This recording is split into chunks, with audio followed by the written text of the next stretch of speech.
अब यम का पास ही दंड देगा इसे।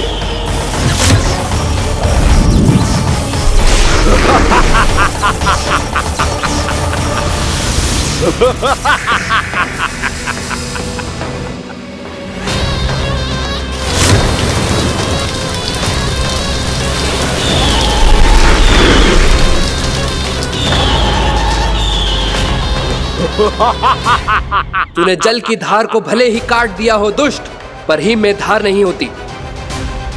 अब मेरी हिम शक्ति तुझे जमाकर नष्ट कर देगी।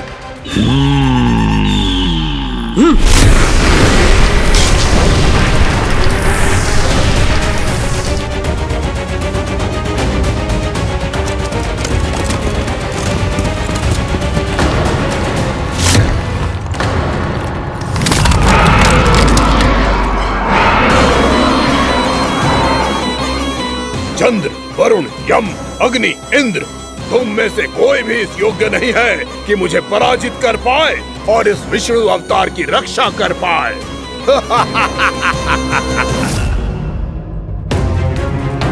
इस असुर को तो देवता कुछ ना बिगाड़ पा रहे हैं।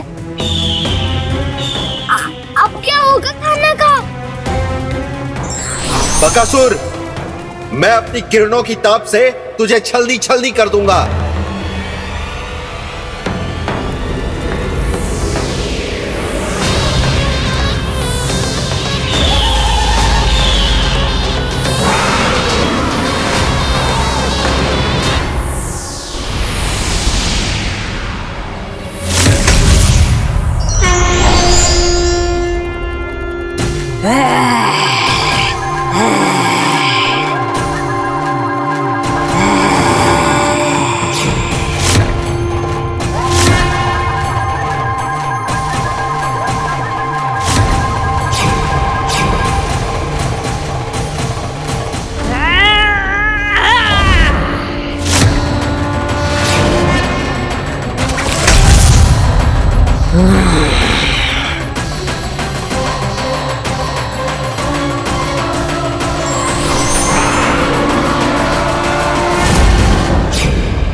पुत्र कार्तिकेय, इस असुर के उदर को फाड़कर अपने पिता के सखा श्री कृष्ण को मुक्त कराओ पुत्र।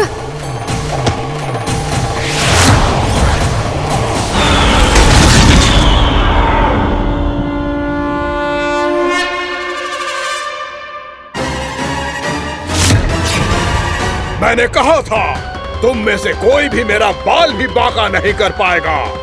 तुम देवताओं का तो सामर्थ्य ही क्या, स्वयं देवों के देव महादेव भी मेरा कुछ नहीं बिगाड़ पाएंगे। कृष्ण को अपने उदर में ही पचा जाऊंगा मैं।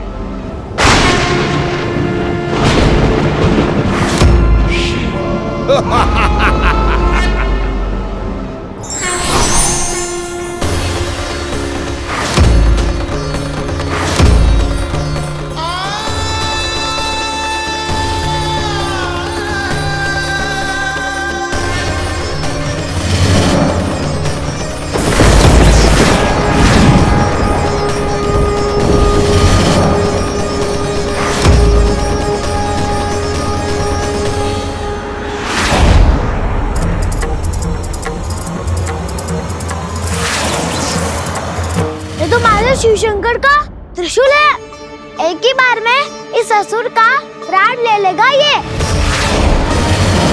हाँ, महादेव का त्रिशूल।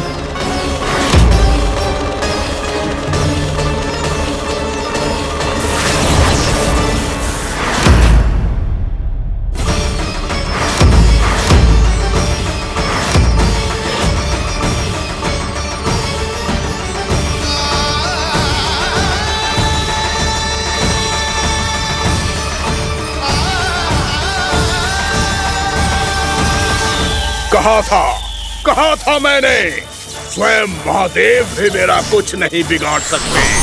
अजय हूं मैं, अजय।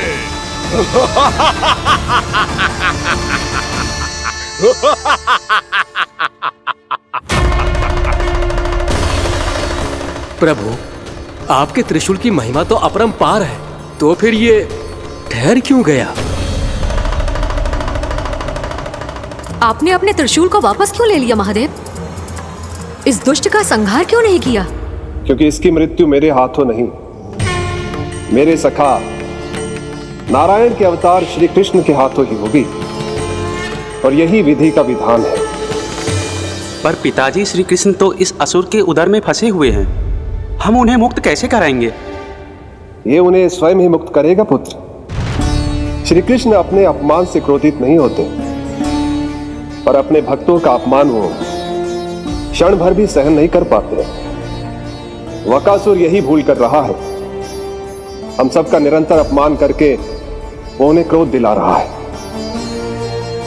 वो ये नहीं जानता कि शीघ्र ही उन्हें अपने उदर में रख पाना उसके लिए असंभव हो जाएगा।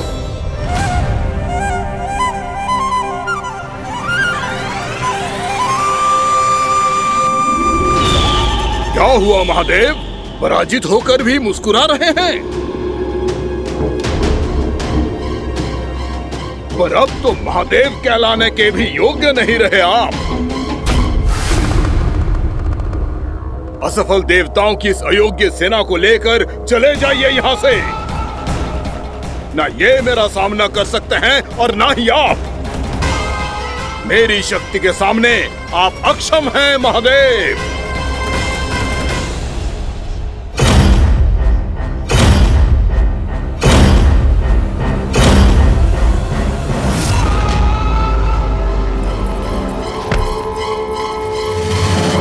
सुधा, जिस दुष्ट ने मेरे लल्ला को निगलो है ना, भीतर से जलेगो, छटपटाएगो, पीड़ा से कराएगो। जिस दुष्ट ने मेरे लल्ला को निगलो है ना, भीतर से जलेगो, छटपटाएगो, पीड़ा से कराएगो। ये क्या हो रहा है मुझे?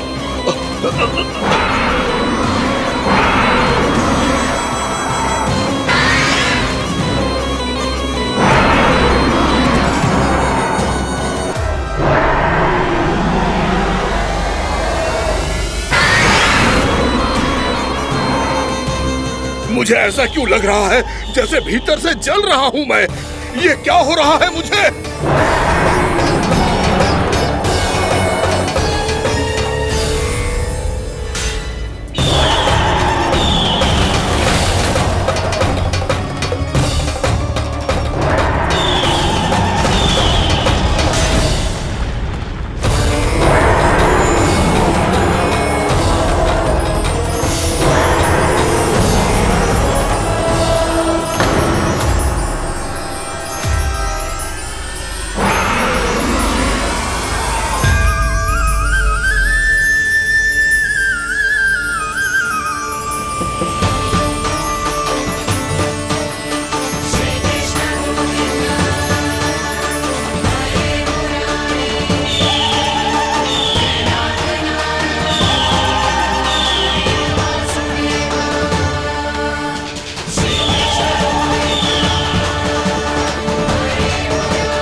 हे प्रभु, मैंने ऐसे कौन से कुकर्म किए थे कि मुझे ऐसी मृत्यु प्राप्त हुई?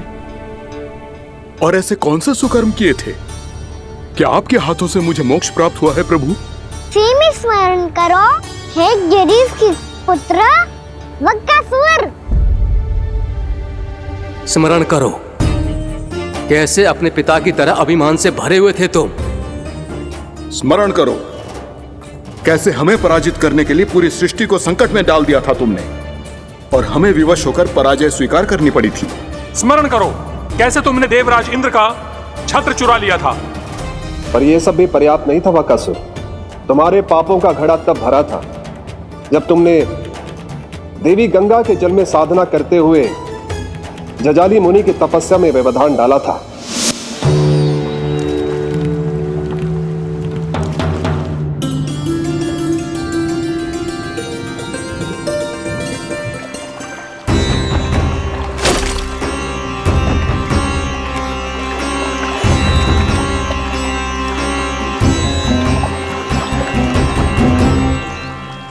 रुक क्यों गए चालक? नौका को आगे की ओर ले चलो। आगे बढ़ना उचित नहीं होगा महाराज। यहाँ से कुछ ही दूरी पर जालजली मुनि तपस्या कर रहे हैं। तो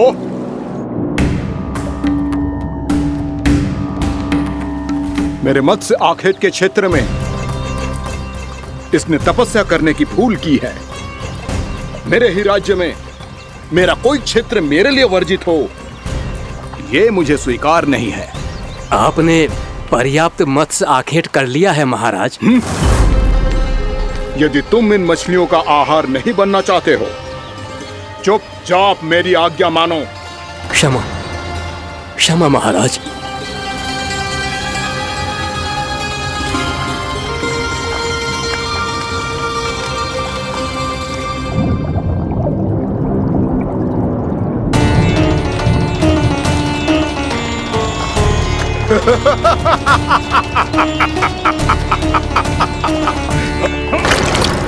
मुनिवर, रक्षा कीजिए, रक्षा कीजिए मुनिवर। हमारे प्राण बचाइए मुनिवर, मुनिवर हमारे प्राण बचाइए।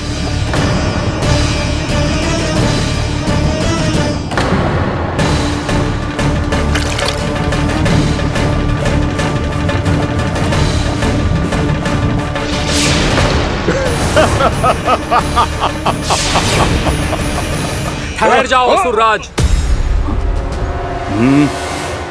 इन मछलियों को हानि ना पहुंचाओ। क्यों मुनि? अब मछलियां पकड़ने के लिए मुझे तुमसे आज्ञा लेनी पड़ेगी। तुमने तपस्या करने से पहले किससे आज्ञा ली थी? मां गंगा से, इस जल में रहने वाली सभी मछलियों से। इस उपकार के बदले इन सभी मछलियों को रक्षा करने का वचन दिया था। इसीलिए असुरराज, मैं शांति से कह रहा हूं, इस स्थान को अशुद्ध ना करो। चुपचाप यहां से चले जाओ, नहीं तो इसका परिणाम अच्छा नहीं होगा।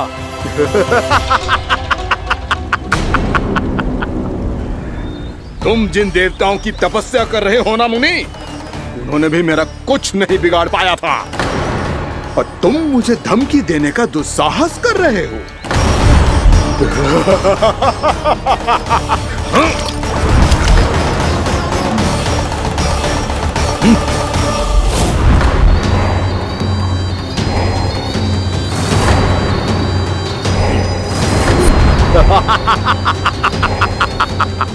मूर्ख, विचारों से तो तू राक्षस है ही, और स्वभाव से उस बगुले की तरह है जो भूख ना होने पर भी उन निर्दोष मछलियों को आहार बनाता रहता है।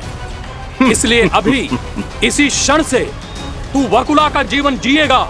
ये मेरा श्राप है, ये मेरा श्राप है।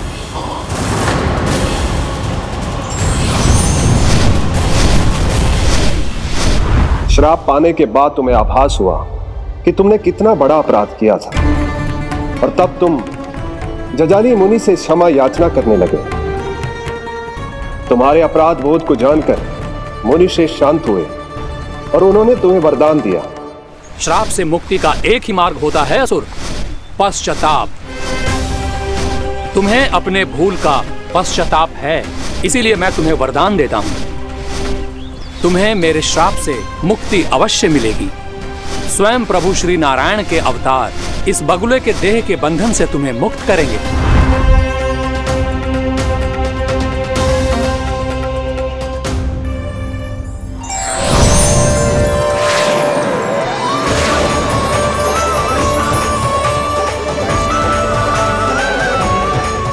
हम स्वीकार करें प्रभु।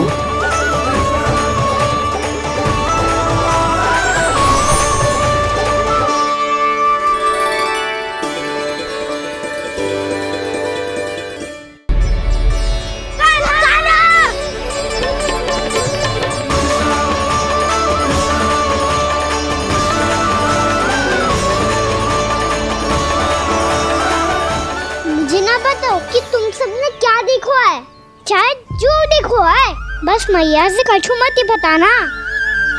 कान्हा!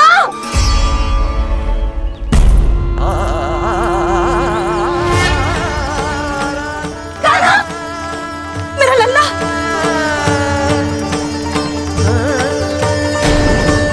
भानु बता रहा था तुझे कोई असुर पंछी निकल गया था। हाँ?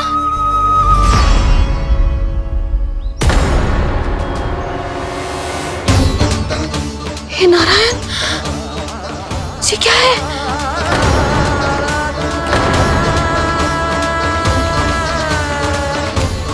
ये सब कैसे हुआ लल्ला? हाँ? कोई बताएगा मुझे ये क्या है?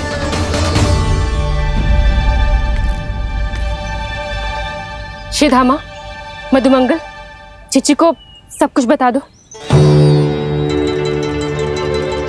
ये असुर पक्षी मुझे निगलने वाला था रानी भाभी, तभी अंतिम क्षण में कान्हा ने आके मुझे बचा लियो। और ये असुर पक्षी ने कही कि यह है वृंदावन का राजकुमार, नंदराज का लल्ला। इसके होते कोई भी वृंदावन वासियों को हानि ना पहुंचा सकते।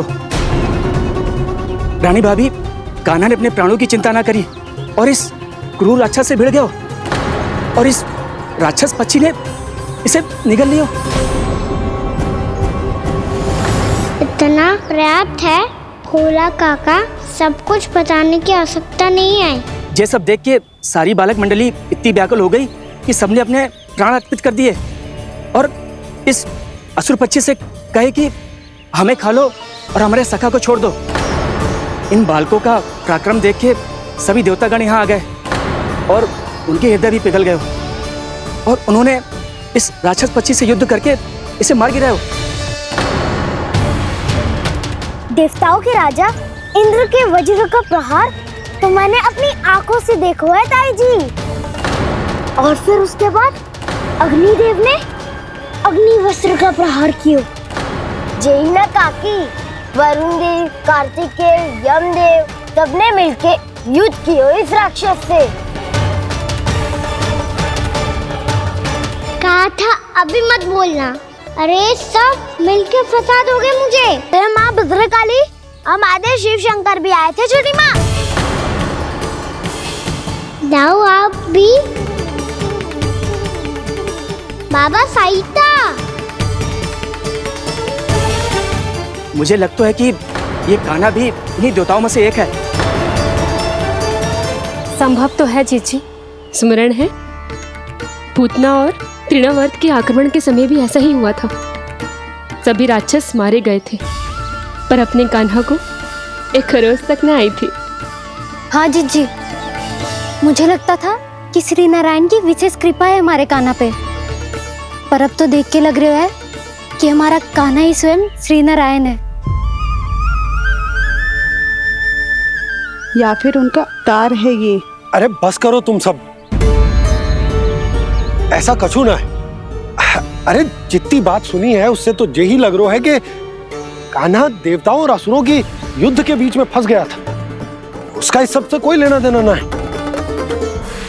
तो फिर इसके तन पे एक भी खरोच क्यों ना आया नंदराज? हाँ,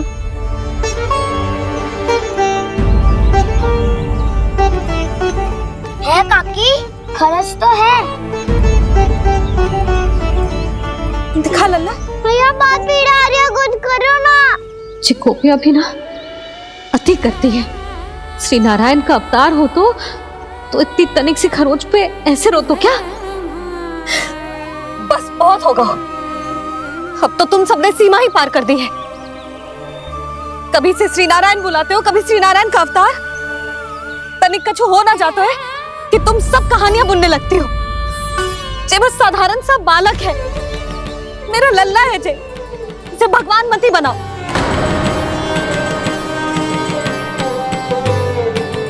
और तू, क्या आवश्यकता थी तुझे यहाँ आने की? हाँ, वो भी मुझे बिना बताए। मेरे साथ छल करके आए हो तू। अब तू घर चल, ऐसा दंड दूंगी ना कि मैया बहुत पीड़ा हो रही है, मैया बहुत पीड़ा हो रही है मैया। हाँ नन्ना, तू घर चल, मैं तुझे औषधि लगा दूंगी। हल्दी का लेप लगाऊंगी ना, झट से ठीक हो जाएगा। चल चल।